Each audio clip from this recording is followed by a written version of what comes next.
The Bengals actually made a trade at the trade deadline, and now they have a new running back in Khalil Herbert. But what does this mean for Chase Brown? How will the touches be split between the two of them? What if you just traded for Brown in your fantasy league?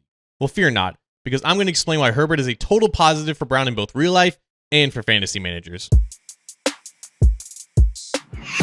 Hi again, Bengals fans. John Sheeran of A to Z Sports Cincinnati here, and the Bengals roster right now looks a little bit different than it did on Monday afternoon, as Khalil Herbert is the newest player for the Cincinnati Bengals. He was traded for a 7th-round pick from the Chicago Bears. It's the first time in I can't even tell you how long the Bengals have traded for a player and given up future NFL draft capital for him. Typically, these trades are like a player-for-player swap, or they're getting a draft pick in return. No, this was the Bengals trading a future unknown asset for a known commodity right now, and it's as rare as it gets for them. But at the same time, it's not like it came out of nowhere. The Bengals needed to do something like this. Just last week, the Bengals lost their starting running back, Zach Moss, to a season-ending injury. He's on IR. He's done. Bengals needed another running back. And they needed another running back because they want to maximize what Chase Brown can do. And I know from a fantasy perspective, that sounds a little counterproductive, but let's talk about this a little bit. When the Bengals brought in Zach Moss back in free agency this offseason, they did so with the mindset that he and Chase Brown would form a committee in the backfield, and as the season progresses,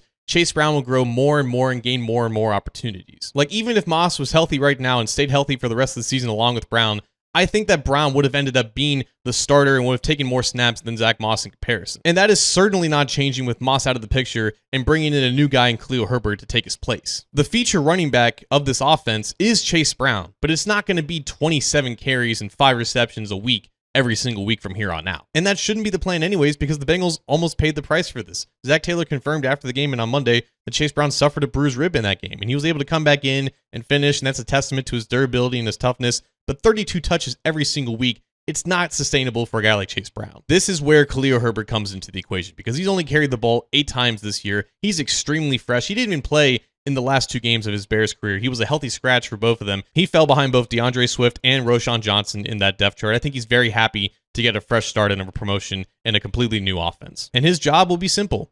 Take the load off of Chase Brown every once in a while. He may get 5 to 10 carries a game. He'll get some opportunities in pass protection because Chase Brown is not quite trusted in that department yet. But this is Chase Brown's backfield to lead going forward. This was always the plan, I think, for the season, regardless of what happened to Zach Moss. It just happens to be a new partner that will finish out the season with him. And based off of how last game went, when he actually led the rushing attack for once, it should be a positive for the Bengals. And if he's on your fantasy team or you just traded for him, keep him there. Don't worry about it. He's still going to be the starting running back on this team. Khalil Herbert's going to take some touches here and there just to make sure that he's fresh and he's not going to get overworked. But this is Chase Brown's backfield going forward, and that's how it's going to be for the remainder of the season.